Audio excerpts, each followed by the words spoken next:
Welcome to the Creative Industry Insight podcast, a podcast that looks at various roles in the creative world. I'm your host, Bobby. Today's guest, costume designer Cynthia Lawrence-John, joins us to talk about their work on the film Rye Lane. Please be warned, there are heavy spoilers in this episode, so sit back and relax as we jump into the conversation with Cynthia.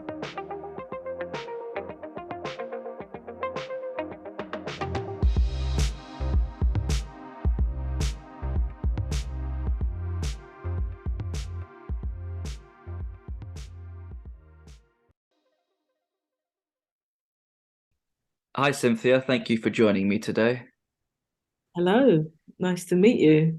I'm happy we can sit down and talk about Rye Lane, which is currently streaming on Disney Plus and on Hulu in America. I really enjoyed it. I think it's one of those films where you feel like you're on a fly on the wall of somebody's sort of day in their life, and it's like a really cool Yeah, rom-com hangout movie. yeah, that's what a lot of people have said actually. Even people I thought wouldn't particularly enjoy it, friends of mine have written to me and said, "Oh, it was brilliant." And the irony is I hate rom-coms. When they first actually Rain and Yvonne first interviewed me for the job as costume designer, I think one of the first things I said was, "Oh, I hate rom-coms," because I'm just very honest like that. And I just remember seeing some faces looking at me like, "Did she just say that?" But anyway, I got the job. So Well, I think you must have done something right in the interview, but then it's also you're just being honest. And sometimes you can get, if somebody doesn't like something, you could always get the most brutal and honest answer to ideas and what they want to sort of portray, right? Yeah, absolutely. Do you know what it is? I just find them, and maybe it's just my personality, I just sometimes find them just too silly and just too vacuous. And I know in some ways that might be the idea of some of them, but it's just not my idea of a good time. But what I loved about this script, it didn't feel like that. It just felt real and honest and funny, but without trying to make a fool of anyone in particular. I think what it does really well is that it goes for more platonic approach between the relationship, and then lets it naturally build up to that romantic side, rather than it's two people who are just love struck straight away, and then Yes. they sort of chase each other around. Whilst it's more of a how do we make sure that we can hang out the whole day? Yeah, exactly that. You've hit it on the head. So that's why I like it. And I think that's why it resonates with people. It's not forced in any way. You mentioned having an interview with Yvonne, the producer, and Rain, the director. But how did the project come about first for you? Who approached who, and what is it that ultimately made you want to take it on? Well, I think that I work with Rain quite a lot on commercials. So I've worked with Rain on, I don't know, probably four, five, maybe even six commercials. And we've always got on because we have a very similar sense of humor. And I think that we also have a strong sense of color. We both love color.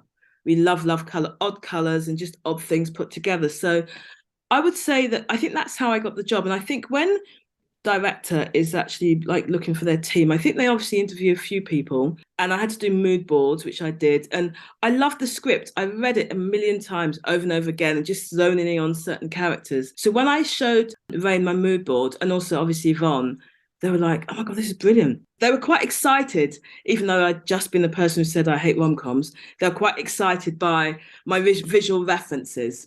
So that's how I got the job, really. I sat there and spoke about the characters, what I'd love to do with them, how I would flip them, the nuances I'd give to them. And I think because I was excited about it, that's why I got the job, to be honest with you.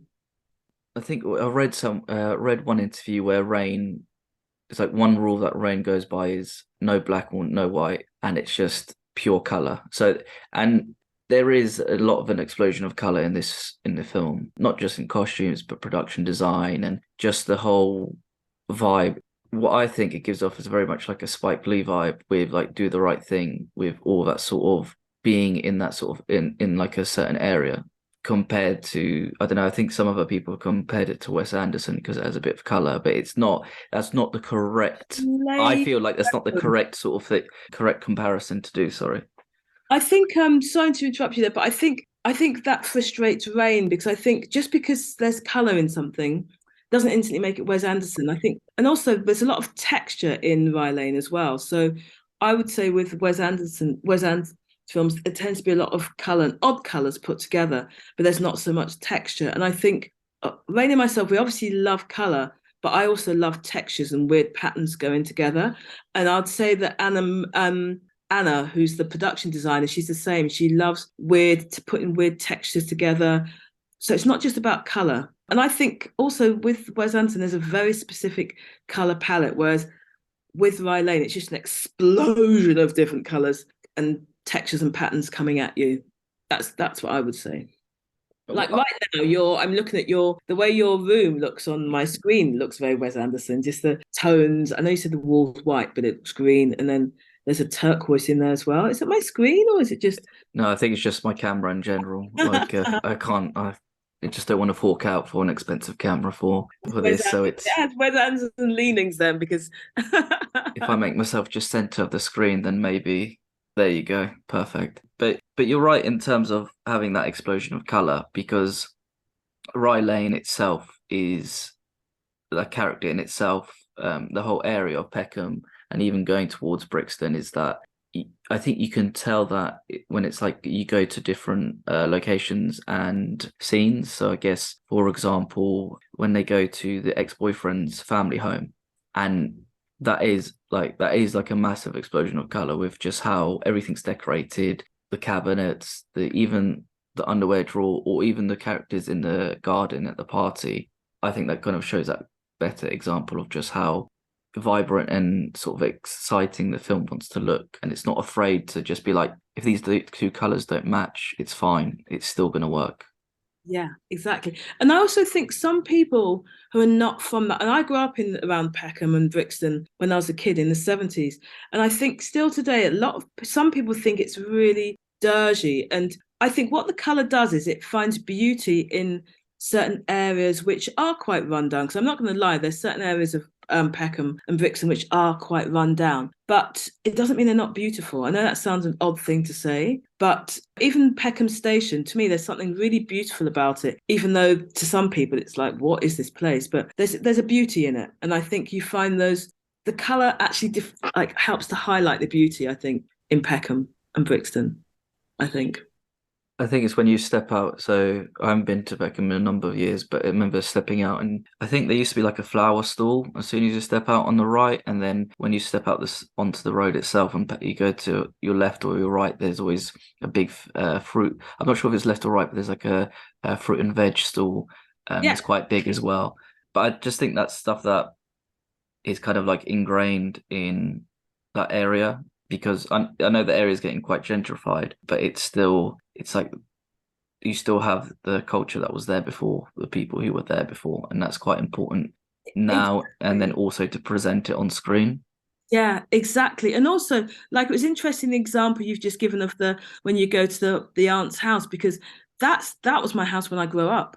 There was color, in every single room because my parents are from West Africa. There's a lot of color. You don't have white walls. It's like, but if you have a white wall, it's like somebody paint it quick. So I think the film very much reflects that. And I think if you spoke to a lot of people from the African Caribbean communities, they'll say there's nothing different here. It's our homes. It's how we dress. It's our mothers dress. It's how our aunties dress. So I think it was just ensuring that the film did actually reflect that. Yeah, and I think as you're mentioning as well, in your upbringing, having a specific look in your house. Like, unfortunately, my house is quite. Well, I say my house, my parents' house is quite plain with some of the rooms just being white and then others being sort of yellow to match the sand from where my mum is from to have that sort of beach vibe to Yeah. remind her of home. But it's funny as well.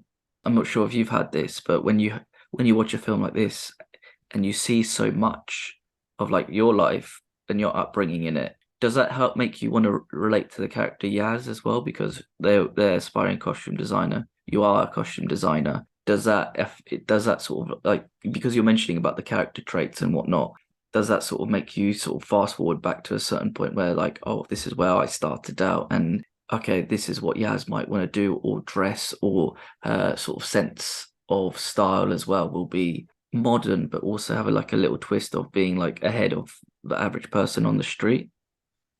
Yeah, it's interesting you said that because what I was determined not to do with her character is make her seem like an obvious fashion person because I think anybody who doesn't work within the fashion or cost, particularly fashion arena, always assumes people who work in fashion look a certain way. People assume that they'll either be wearing some crazy outfit or they'll always just wear black. And I just wanted Yas to come across as somebody who has reference points, but you can't necessarily pinpoint what her reference points are because, like in myself, I never dress in. I don't understand. I don't like trends or I don't even particularly like fashion to be honest with you, which is another thing that doesn't bode very well when I sit in a meeting and say that. I like style because style comes from within here. Anyone can be fashionable or follow a trend, but not everyone has this innate style. And I wanted to ensure that Yaz came across as a young black woman living in London who had an innate style and she wasn't just looking on Instagram for her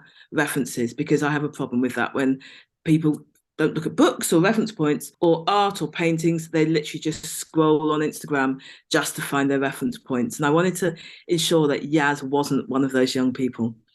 I think you see that quite a lot in her outfit. I know there is like color matching, so she'll have like the sort of yellow goldy raincoat and then underneath a sort of animal print design jacket, I guess overshirt. But then also her shoes weren't matched. They were like a lilac-y sort of color, weren't they? From the top of my head.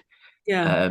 And I quite like that the inspiration is not from just, as you said, going through Instagram and seeing someone post some a random sort of brand, but it's also that, as you said, that it's their own, and it's also, I think, adding to that character because it gives them like a sense of confidence, even Yes. though they have that as an artist, they have that sort of not necessarily, a case of imposter syndrome, but it's the case of, am I good enough to be able to push through? Like, I Yeah. know I can do it, and I think everybody else knows that I can do it, but when push comes to shove, can I actually do it?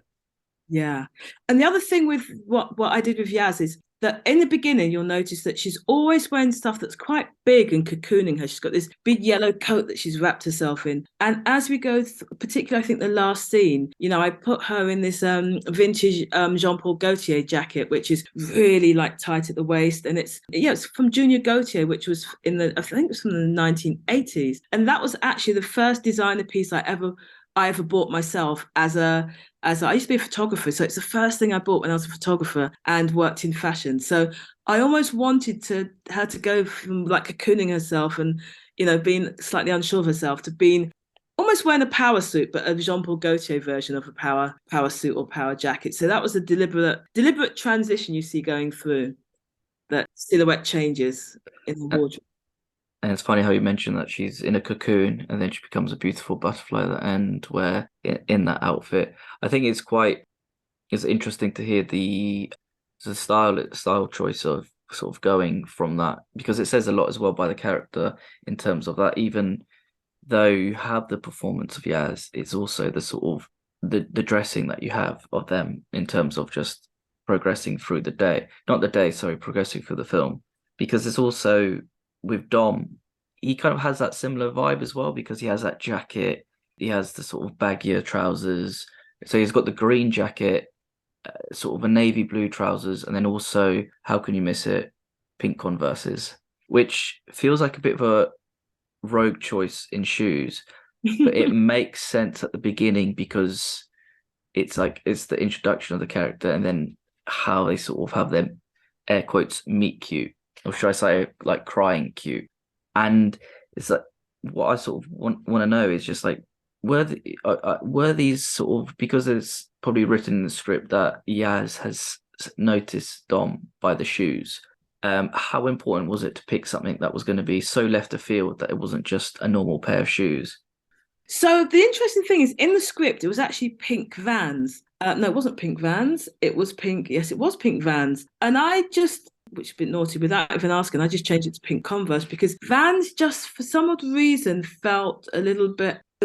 Vans are brilliant. I love Vans. Don't get me wrong. But at that time, because don't forget, we shot this just after lockdown, so they almost felt a little bit too, dare I say, trendy at that time. So in my head, I wanted to use something that felt slightly more classic, which is Converse, because they will always be around. People always wear Converse. Everyone has a pair of Converse. Bit classic.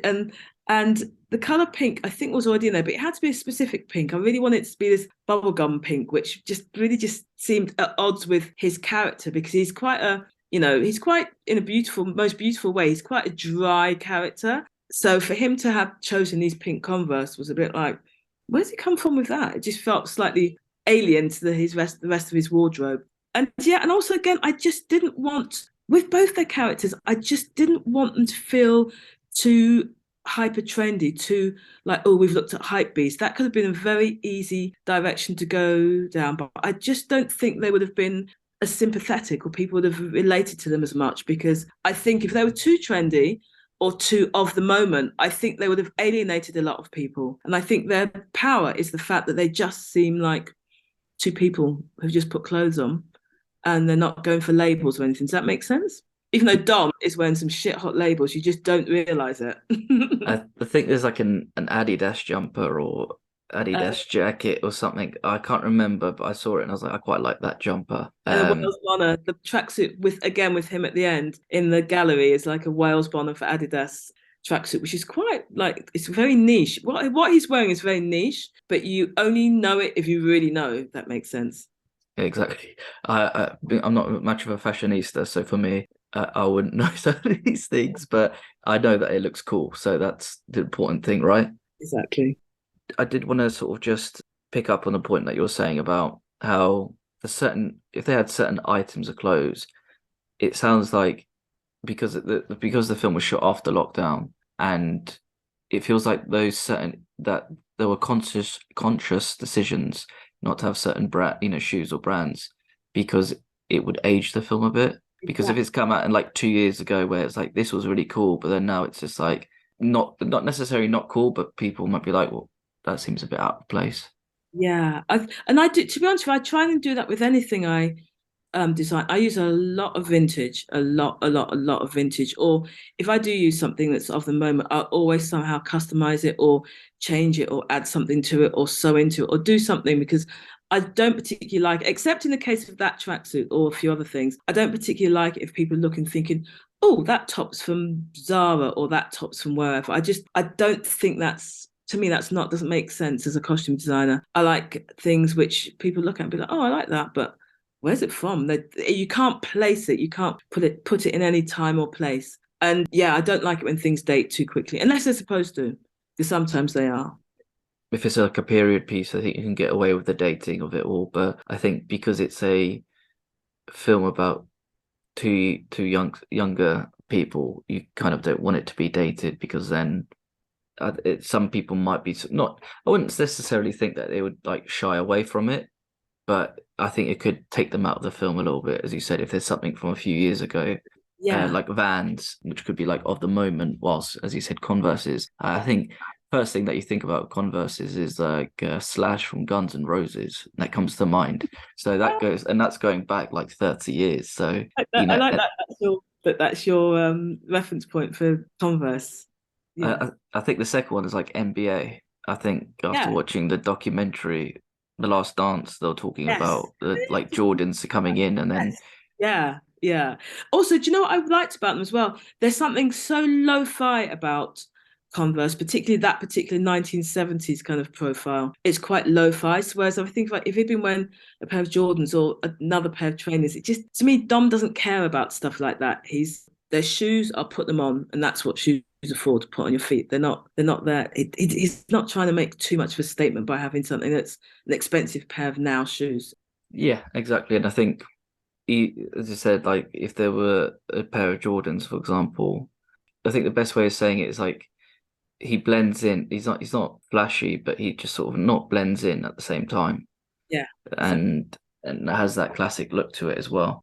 When it came to fittings of actors and whatnot, when you're sort of introducing these colors and ideas and sort of helping them build their character up, were there sort of discussions where they were thinking, oh, maybe my character wouldn't wear that necessarily that color or that sort of jacket? Or would you try, or would you sort of collaborate with them to see what other styles that they would go for? I think, well, the first thing I tend to do is obviously show them the mood boards, because obviously that's going to give every everyone like an idea of where we're going with their character. And to be honest with you, I didn't have any resistance at all. Like particularly, I guess with Nathan's character, you know, like with the coats that he's wearing and the the hoodie and stuff like that. I was speaking with him and we were saying, yeah, your character seems a bit like the Artful Dodger, you know. He's got this bit of this kind of like, street element, but at the same time he wants to appear to be, he's got this kind of like vibe to him, and he wants to feel like he's part of the art world. So he thinks his way of doing that is wearing a bit of a coat. So, and you can see how my body language is doing this even when I'm speaking to you. That's pretty much what Nathan was doing. He's going, yeah, I'll get this coat on. And he was making these movements. And I tend to watch actors when I'm first speaking to them, I watch the movements that they make when they're talking about their character. So Dom got it. He was, when I said to him, I'm going to give you this jacket with these pockets, he was like, yes. And I said, because that's almost your crutch, this thing that you use these pockets and you jam your hands into these pockets. So it's so beautiful when you're designing, when you've had an idea for a character and you say it to the actor and they instantly say, yes, I get it. Sometimes I'll give somebody like a jumper that's way too long, because then it gives them that something, they'll hide their knuckles or their arms inside the jumper. And then they'll literally over time maybe start making a hole in the jumper so at least their thumbs poke out. It's just little things like that that to me I find really interesting, that how you can add to the character through the clothes. And most actors get really excited by that. So no, I didn't have not any. I think there was only once where David, who plays Dom, was like, synth, and he kind of like, and I think it was a particular texture of jumper that made him itchy or something. I think that's only time where I had pushback from him, whereas everyone else was like, yes, they got it, they got it, they got it. I think that's quite cool to hear that, like, you sort of got it in one, in terms of just like that, even though you may not have met, or you might have met and had discussions, but it's that getting it in one, being like, well, I was thinking it's gonna be like this, and then having Dom being like, yeah, perfect. And it's just like, it's just so in tune with one another that it's just, I don't know, you want to like punch the air, sort of being like, yeah, we've done it. It felt like that on many times, even down to like the tracksuit he wears, the way he'll wear like a tracksuit bottoms and he'll wear it with a nice sweater. Do you know what I mean? It's just all of those just little details that he really and with with Vivian. I love Vivian because Vivian is like her character in that film. she is she's very Vivian laughs a lot and she likes color, but if you look at her own personal style, it is off the rack, it's off the rails. Vivian's own perfect personal style. She mixes the most like bizarre pieces together, but it works, but it doesn't feel forced. So that's why, again, with her, I was determined that her character didn't feel forced, because she didn't need it. She didn't need the clothes to feel forced in order to for her character and the nuances of her character to come across. I don't think. That's interesting. I think as well, like the juxtaposition between the sort of like artsy people and the two characters of Yaz and Dom, where you do feel like the arty people do try quite hard in terms of how they look and how they're sort of dressed. Not as in like in a nasty way to say that. I'm not saying like all people are like that, but it's that they try to be more of like a peacock, sort of like, Yeah, look at me, we're at this place that is mine. This is what we're sort of going for. yeah, And I quite like it that they don't stand out as much, but that's because of just a conscious choice, if that yeah. makes sense. Yeah. It does make sense. I didn't want people, the viewers, to think, oh, they're too pretentious. They're likable characters anyway. So I think with the wrong costume, they could have wound up being slightly unlikable characters, and that would have been destroyed the film. And that's not the costume designer's job to destroy the film. They're to enhance it, not destroy the characters and make them unlikable. I think as well, like, because it's a mishmash of colors, but they work so well, it just looks perfect. One of my favorite costumes is when Dom and Yaz walk through the shopping center and you see the dancing cowboy, Oh. which it kind of I don't know, it kind of, it feels, I don't know, sometimes it's one of those things where it feels right in place. It doesn't feel out of place for the film. You think so? I think yeah, but it's like the sort of I think it's just like it feels like it's like a part of the sort of life around Peckham and that sort of like that sort of random person coming out and you'll be like, I know he's a bit odd, but I know he's not going to be harmful, and I know he's just sort of just him. They're just doing them. They're being positive, having fun, and it kind of like sets the film up to be like, well, if this guy can, have a good time, why don't we go have a good time? Yeah, I get it. And do you know what's interesting? He actually wasn't in the script. See that's where Rain's mind comes into play because that was just a one of those moments where Rain just has this like, oh, I want a cowboy, a body popping like moonwalking cowboy, and we're like, okay, right, a cowboy. Yeah, I want a cowboy. So I love it because she does come up with these like, and that's what really works. That's what I love about Rain. She'll just come out with something completely bonkers, which at the time you're thinking, is she having a laugh? But it works. And it works. It does work. But at the time you're like, really? You sure? Really? So yeah, that was a funny one. But it's like the same with like Colin Firth's character doing making a cameo and having his outfit is like all greased up and just you could tell that that poor person's behind a hot stove 24/7 and just Yeah. it's just like no, I've had enough of you get what you get given in terms of like food wise. And even the fact it's called Love Guactually, which is I think it's called Love Guac as in guacamole. Yeah, Love Guactually is brilliant. But yeah, he was funny. Yeah, he quite liked. I think he actually poured stuff down his t-shirt. Actually, spilt coffee and load of stuff on a previous t-shirt, and it was too much. So we had to then give him a duplicate because it was a bit like, well, actually, that looks a bit too minty. I think there's, but then it's like those little nuances just work because you could just tell that it's like, well, when's the last time that shirt had a wash? Like, Yeah, exactly. you know, The nuances are very important, I think, in costume design. I think personally, the little details. I I, think. I think they just it's a mixture of just like character building and actually understanding people's like as a character, like what makes a character. Mm. It's the same with like Dom and the headphones, and even just though it's like something's like a prop so sort of simple as headphones. Yeah. You can kind of tell that he's someone that, as he said, he's quite dry, but he likes to keep himself to himself because he's got those big headphones, like the noise cancelling headphones. Yes. Yeah. Um, Exactly.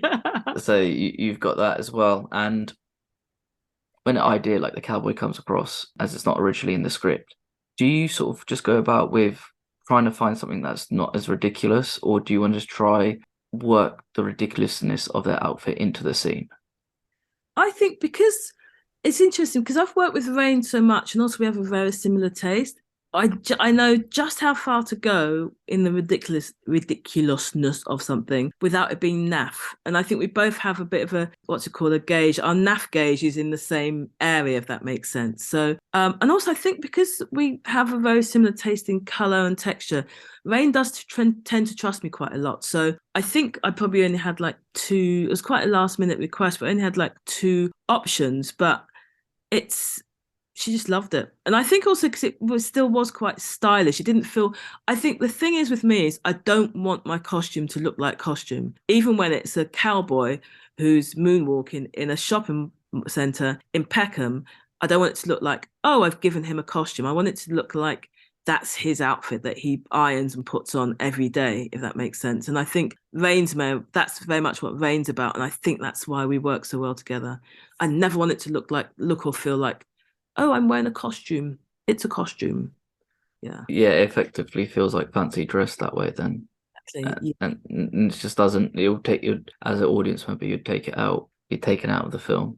Just to sort of get to my final question, you were mentioning that you grew up in that sort of area. At that time, go back to a younger Cynthia, what would be that one item that you would always have on you, fashion wise, that you wouldn't leave the house with? Whoa, that's an interesting question. Wow, we're talking a long time ago, by the way. I'm 53, so this is a long time ago. But I would say I would never leave home without a hat.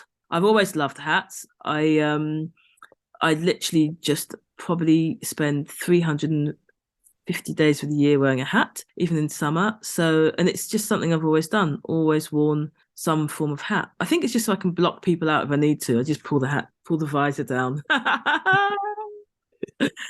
And sunglasses. I've always worn hats and sunglasses. I'm not bothered about the rest, anything else that's going on with my wardrobe, but the hat and the glasses have to be correct. I guess that's my thing.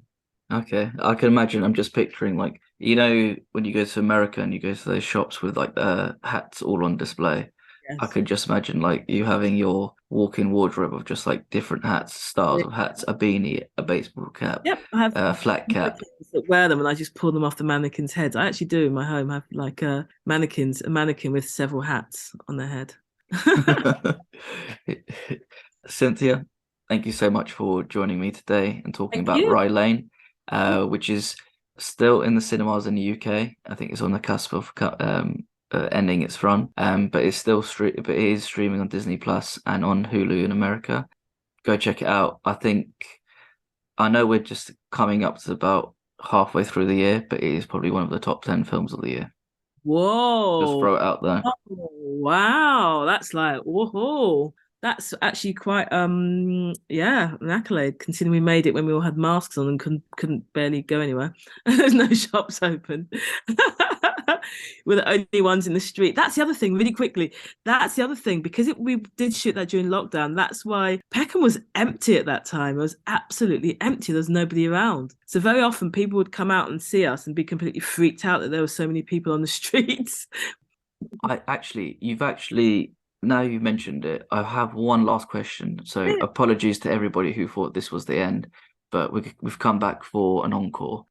With the lockdown and this being like a smaller budget film and with shops being closed, how did that affect the whole buying process and getting items for the film?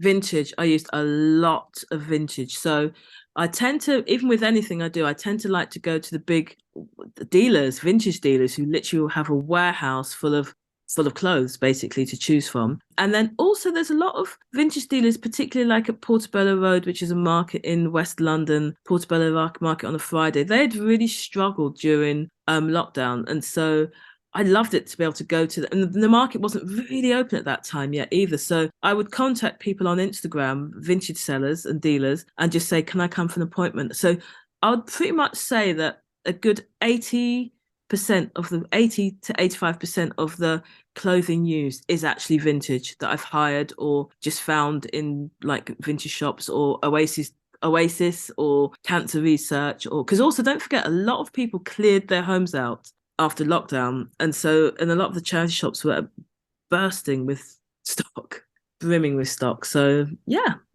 that's how I think I've just answered your question. I'm not sure. Did I I? think I think you did. I think it's because that's such a weird time when you think about it. It was only a few years ago, Hmm. but just to think that like what was the sort of like protocol for costume designers and people to go about and get their things.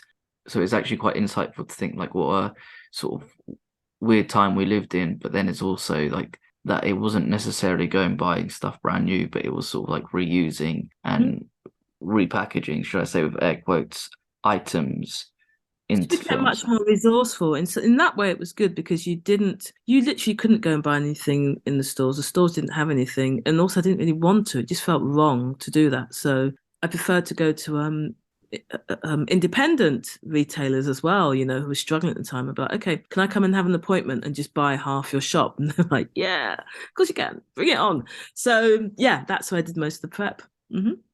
Perfect. Cynthia, take two. Thank you very much for Thank joining me you. today. Thank you. Thank Um, you. Good I question. really thank you. No, thank you. I take that as a massive compliment. Again, Rye Lane is streaming now on Disney Plus and Hulu in America. Go out and watch it. You would not regret it. And it's such a brisk film. It's easy to watch. You'll laugh and you will have a very good time. Even if you don't like a rom-com. Ha ha. Exactly. Thank you again, Cynthia. You take care and bye bye. Thank you. Bye.